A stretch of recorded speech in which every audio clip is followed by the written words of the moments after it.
Hello दोस्तों, आप देख रहे हैं डीडीए महाविद्यालय चैनल। दोस्तों, आज हम इस वीडियो में राजस्व विभाग लखनऊ उत्तर प्रदेश विषय नियम एवं कर्तव्य से संबंधित महत्वपूर्ण टिप्पणी एवं परिभाषा पर चर्चा करेंगे। तो हमारा आज का पहला टॉपिक है इसमें दाखिलकार काश्तकार। प्रत्येक काश्तकार जो शहर मुआयन काश्तकार या साकी तुल मिलियकत काश्तकार नहीं है और जिसने उत्तर प्रदेश टेंडेंसी एक्ट के प्रारंभ होने के समय आगरा टेंडेंसी एक्ट 1926 या आगरा प्रांत में संबंधित किसी अधिनियम के द्वारा या अधीन या अवध लगान अधिनियम 1886 के अधीन दाखिलकारी अधिकार प्राप्त कर लिए हैं, दाखिलकारी काश्तकार कहलाएगा और उसे वे सभी अधिकार प्राप्त होंगे और उन सभी दायित्वों के अधीन रहेगा जो यूपी टेंडेंसी एक्ट द्वारा दाखिलकार काश्तकारों को प्रदत्त अथवा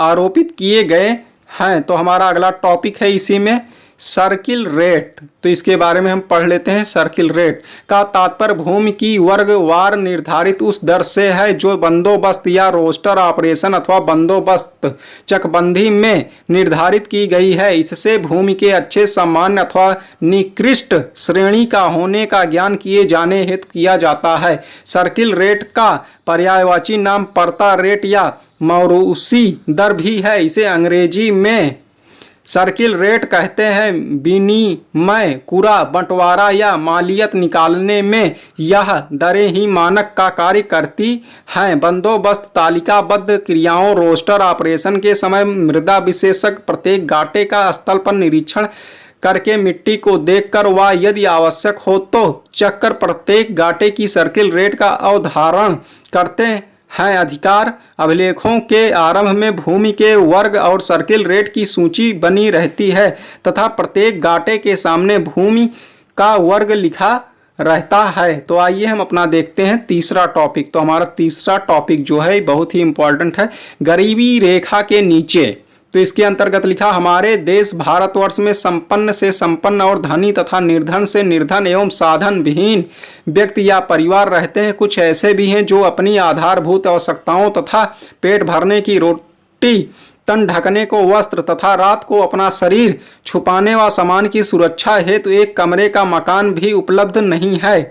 ऐसे व्यक्ति अपने परिवार का जीवन गरीबी रेखा से नीचे व्यतीत कर रहे हैं। सरकारी सेवारत अब छोटे से छोटे कर्मचारी अर्थात चपरासी को भी इतना वेतन दिया जाता है कि अपना जीवन यापन ठीक प्रकार कर सके, गरीबी रेखा के नीचे न रहे। आदिवासी व कुछ अनुसूचित साधन विहीन परिवार गरीबी रेखा से नीचे जीवन व्यतीत कर रहे हैं। उन्हें परिवारों के बच्चे बंधुआ मजदूरी कर रहे थे।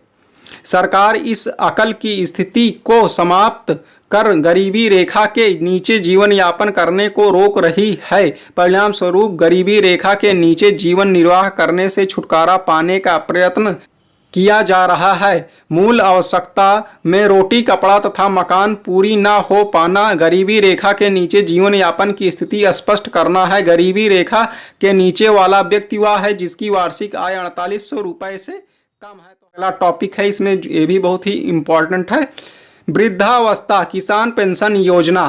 तो इसके अंतर्गत लिखा हुआ वृद्धावस्था पेंशन योजना अंतर्गत वर्ष 2008-9 से पीबीएल सूची 2002 में सम्मिलित एल सूची 2002 में सम्मिलित परिवारों के 60 वर्ष से अधिक आयु के समस्त वृद्धजनों को वृद्धावस्था पेंशन दिए जाने का निर्णय लिया गया है। इस योजना के अंतर्गत 60 वर्ष से अधिक आयु के वृद्धजनों को रुपये 300 प्रति माह की दर से वर्ष में 2 बार छमाही किस्तों में धनराशि उपलब्ध कराए जाने का प्राविधान है।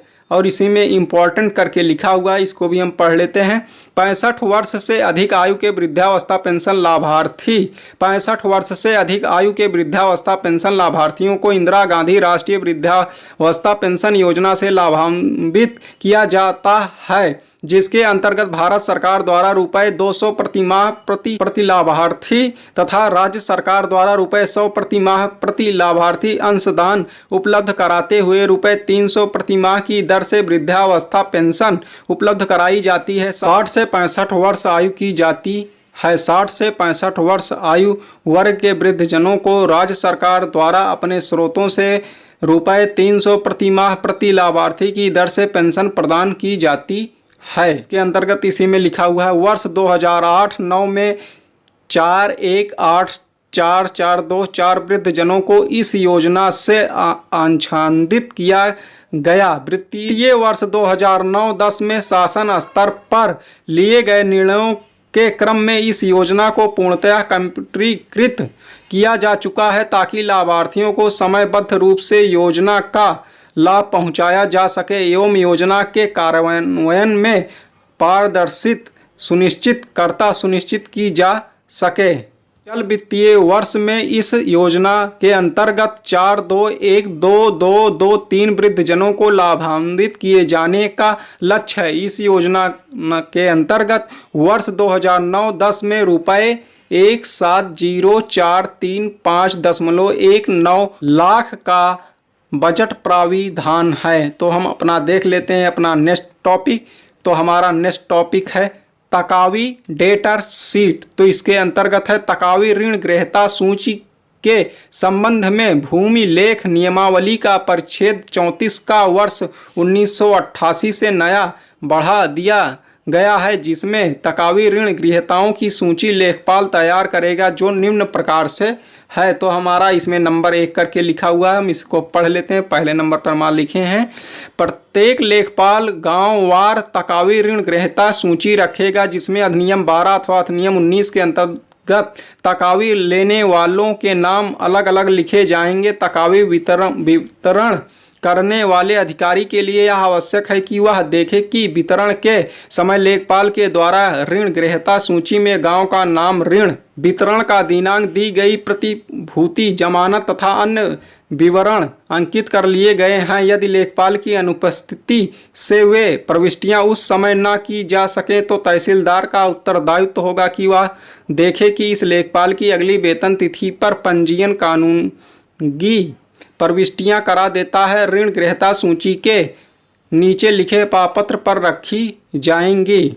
डी 472 तकावी ऋण ग्रहीता सूची का चित्र, आइए हम इसे देख लेते हैं यह किस प्रकार का चित्र होता है और इसे कैसे बनाया जाता है। तो यह इस प्रकार से होता है। यहाँ पर सबसे ऊपर लिखा होता है RD 472 तकावी ऋण ग्रहीता सूची और दूसरे में लिखा हुआ गांव का नाम यहाँ पर लिखेंगे और तीसरे कॉलम में हमारा है अधिनियम 12/19 के अंतर्गत ऋण।